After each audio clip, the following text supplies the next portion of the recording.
దేవర part 2 story. ఈ story దేవర యొక్క కొడుకు తన తండ్రిని చంపుతున్నట్లు ఇక్కడ నుంచి దేవర పార్ట్ 2 కథ మొదలవుతుంది. అసలు దేవర కొడుకు దేవరని ఎందుకు చంపుతాడు? ఒకవేళ దేవర నిజంగా చనిపోయి ఉంటే 12 సంవత్సరాల వరకు సముద్రం మీద ఎవరు రాకుండా భయాన్ని పుట్టించింది ఎవరు? సముద్రంలో చూపించిన అస్థిపంజరాలు ఎవరివి? ఇలా ఓవరాల్గా దేవర పార్ట్ 2 స్టోరీని మొత్తం ఎక్స్ప్లెయిన్ చేయబోతున్నాను. ఈ వీడియోని స్టార్ట్ చేసే ముందు నాది ఒక చిన్న రిక్వెస్ట్. ఈ వీడియోలో చెప్పిన స్టోరీ మీకు నచ్చితే తప్పకుండా లైక్ చేయండి. ఈ వీడియోకి నేను ఇచ్చే టార్గెట్ 50k లైక్స్. ఇలా లైక్ చేస్తే ఈ వీడియో చాలా మందికి రీచ్ అవుతుంది. సో తప్పకుండా 50,000 మంది లైక్ చేసేయండి. ఇక లేట్ చేయకుండా దేవర పార్ట్ 2 స్టోరీని మొదలు పెడదాం. Let's start our video. మీరు దేవర పార్ట్ 1లో దేవర కొడుకు దేవరని చంపుతున్నట్లు చూపిస్తాడు. అక్కడితో దేవర పార్ట్ 1 మూవీ అయిపోతుంది.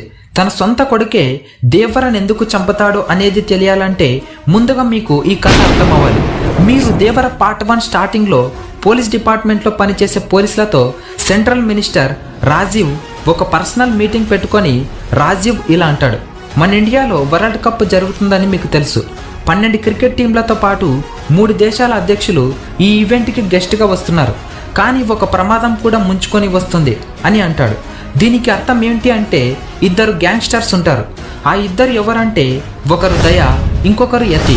వీరిద్దరు అన్నదమ్ములు. ఇక్కడ మన ఇండియాలో యతి మొత్తం సముద్రంపై స్మగ్లింగ్ ఆపరేట్ చేస్తూ ఉంటాడు. యతి మన ఇండియాలోనే చాలా పెద్ద స్మగ్లర్ అయి ఉంటాడు. యతి దుబాయ్లో ఉన్న తన అన్నయ్యకు సముద్రంపై సరుకును ఇల్లీగల్గా పంపిస్తూ ఉంటాడు. అలా పంపించిన సరుకుని తన అన్నయ్య దయ పికప్ చేసుకొని అదే సరుకును లాస్ట్ మంత్లో అరబ్ కంట్రీస్కి అమ్మేసి అరబ్ కంట్రీస్ నుంచి చాలా మొత్తంలో ఫండ్స్ని రిసీవ్ చేసుకుంటాడు. ఇలా దయ మొత్తం దుబాయ్ నుంచి అరబ్ కంట్రీస్కి సరుకును పంపిస్తూ స్మగ్లింగ్ చేస్తూ ఉంటాడు. ఇక మన ఇండియాలో తన తమ్ముడైన యతి తన స్మగ్లింగ్తో ఇండియాని మొత్తం ఆపరేట్ చేస్తూ ఉంటాడు. ఇక మురుగా విషయానికి వస్తే యతి కింద పనిచేసే వ్యక్తి మాత్రమే. మురుగా లాంటి వ్యక్తులు యతి కింద చాలా మంది ఉంటారు. ఇక్కడ దేవర మరియు బైరా ఇద్దరు దొంగిలించి తెచ్చిన సరుకును మురుగాకి అమ్మి డబ్బులను ఇప్పించుకుంటూ ఉంటారు.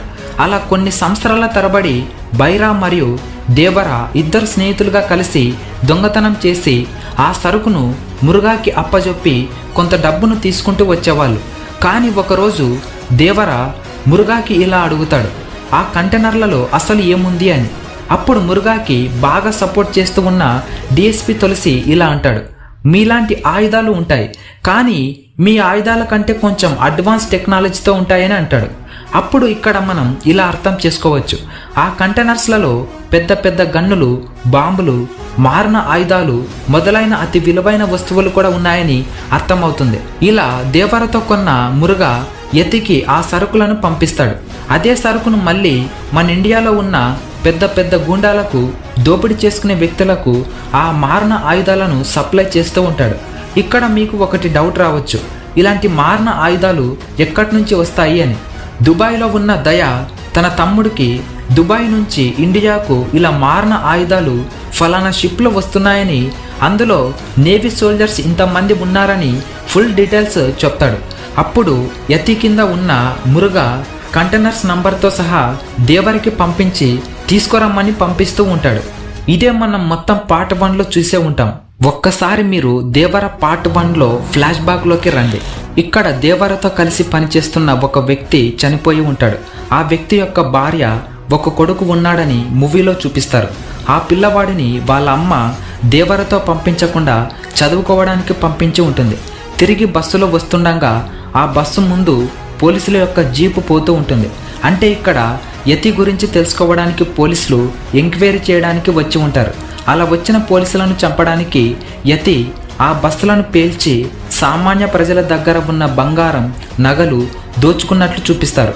కానీ అక్కడ నిజానికి అక్కడ వాళ్ళు దోచుకోవడానికి రాలేదు. అక్కడ పోలీసులను చంపడానికి ఇదంతా ప్లాన్ చేసి ఉంటాడు యతి. ఇలా యతి ఎప్పటికప్పుడు పోలీసులకు దొరకకుండా జాగ్రత్త పడుతూ తప్పించుకుంటూ ఉంటాడు. దేవర ఇలా తమ కుటుంబాలకు సంబంధించిన పిల్లవాడు తాము ఇచ్చిన సరుకు వలన చనిపోయాడని తెలుసుకుంటాడు. ఇక అప్పటి నుంచి మురుగాతో ఆ పనిని ఆపేసి భయం అంటే ఏమిటో మురుగాకి, బైరాకి చూపిస్తాడు. ఇలా కొన్ని సంవత్సరాల వరకు సముద్రం మీద స్మగ్లింగ్ పనులు ఆగిపోతాయి. ఎందుకంటే దేవర చనిపోయే ముందు ఎవరికి కానరాని భయాన్ని అవుతా అంటూ ఎవరికి కనిపించకుండా పోతాడు. ఎవరైనా ఎర్ర సముద్రం మీద స్మగ్లింగ్ కోసం దిగితే వారిని దారుణంగా భయపెట్టేవాడు దేవర. ఇక్కడ ఇంకా నిజానికి దేవర తన కొడుకు చేతిలో అస్సలు చనిపోయి ఉండడు. ఎలా అని మీకు డౌట్ రావచ్చు. ఇక్కడ దేవర బాడీలో బుల్లెట్ ఉంటుంది. అందువలన దేవర తన బాడీలో ఉన్న బుల్లెట్ని తీయమని తన కొడుకుతో అంటాడు. అప్పుడు కొడుకు దేవర బాడీలో ఉన్న బుల్లెట్ తీయడానికి కత్తిని తన శరీరంలో పొడుస్తాడు. ఆ తర్వాత ఆ బుల్లెట్ని తీస్తారు. ఆ తర్వాత దేవర తన కొడుకుతో ఇలా అంటాడు, నేను నీకు కొన్ని సంవత్సరాల వరకు కనిపించను, నేను ఎవరికి కానరాని భయాన్ని కావాలి అని అంటాడు. అప్పుడు కొడుకు ఎలా నాన్న అని అంటాడు. అప్పుడు దేవర ఇలా అంటాడు, నువ్వే నన్ను చంపినట్లు సింగప్ప దగ్గరికి వెళ్ళి చెప్పు, కానీ నేను ఇంకా బతికే ఉన్నానన్న విషయం అందరికీ తెలియాలి, అది కూడా సముద్రం మీద కాపలుగా ఉన్నానని తెలియాలి. ఇక అలా చెప్పి అక్కడి నుంచి దేవర వెళ్ళిపోతాడు. అక్కడ నుంచి దేవర ఎందుకు వెళ్ళిపోతాడంటే మురుగ ఆ సరుకును ఎవరికి పంపిస్తున్నాడో తెలుసుకోవడానికి వెళ్తాడు. తర్వాత దేవర ఆ సరుకు యతికి పంపిస్తున్నట్లు తెలుసుకుంటాడు. అలా తెలుసుకున్న దేవర యతిని చంపాలని టార్గెట్ చేస్తాడు. ఒకరోజు యతి మరియు తన మనుషులతో ఎర్ర సముద్రం మీదుగా ఒక పెద్ద షిప్లో 1000 కోట్ల మారణ ఆయుధాలతో సరుకును ఎక్స్పోర్ట్ చేస్తూ ఉంటాడు.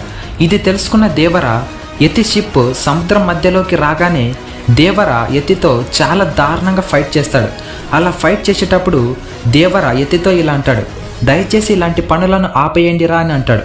కానీ అది ఎందుకు ఆపాలి అంటూ దేవరని చంపడానికి వెళ్తాడు. అప్పుడు దేవర యతిని సముద్రంలో తోసేసి ఫైట్ చేయడానికి వెళ్తాడు. అప్పుడు యతి మనుషులు సముద్రంలోకి దూకి దేవరతో ఫైట్ చేయడానికి వెళ్తారు. అప్పుడు దేవర యతి మనుషులను చాలా దారుణంగా సముద్రం లోపల చంపేసి శవాలన్నీ సముద్రంలో వేలాడదీసి ఉంటాడు. ఇక ఆ తర్వాత యతిని చాలా దారుణంగా చంపేసి యతి శవాన్ని కూడా సముద్రం లోపల వేలాడదీస్తాడు. కొన్ని నెలల తర్వాత అలా వేలాడదీసిన శవాలన్నీ అస్థి పంజరాలుగా మారిపోతాయి. దేవర పార్ట్ 1లో చూపించిన అస్థి పంజరాలు ఇవే అవి. ఈ అస్థి పంజరాలను చూస్తేనే మనకు అర్థమైపోతుంది దేవర ఎంత దారుణంగా ఫైట్ చేసి ఉంటాడో అని. ఇక యతి చనిపోయాడని తర్వాత తన అన్నకి దయకు తెలుస్తుంది. తన తమ్ముడు యతి చనిపోయాడని. ఇక దుబాయ్లో ఉన్న దయ మన ఇండియాకు తిరిగి తన తమ్ముడిని యతిని ఎవరు చంపారో తెలుసుకోవడానికి వస్తాడు. తర్వాత దయకి దేవర చంపాడని తెలుస్తుంది. దేవరని చంపాలని దయ ప్లాన్ చేస్తూ ఉంటాడు. కానీ అక్కడ ప్రజలందరూ దేవర కనిపించకుండా సముద్రం మీద తిరుగుతూ ఉన్నాడని చెప్తారు.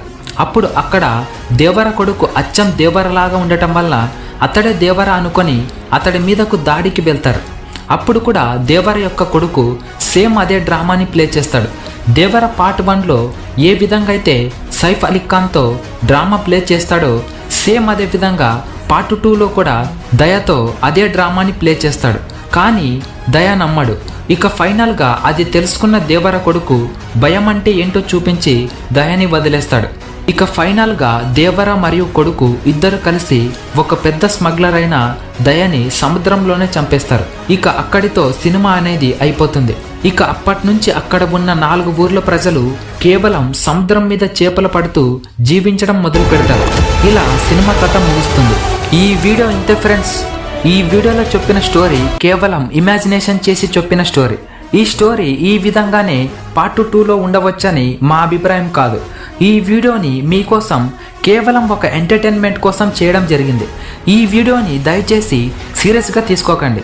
ఈ వీడియోలో చెప్పిన ఇమాజినేషన్ స్టోరీ మీకు నచ్చితే తప్పకుండా 50K లైక్స్కి రీచ్ చేయండి. అలాగే ఈ స్టోరీ మీకు ఎలా అనిపించిందో తప్పకుండా కింద కామెంట్ చేయండి. అలాగే ఇలాంటి ఇంకొక వీడియో కావాలి అనుకుంటే పార్ట్ 3 అని కామెంట్ చేయండి.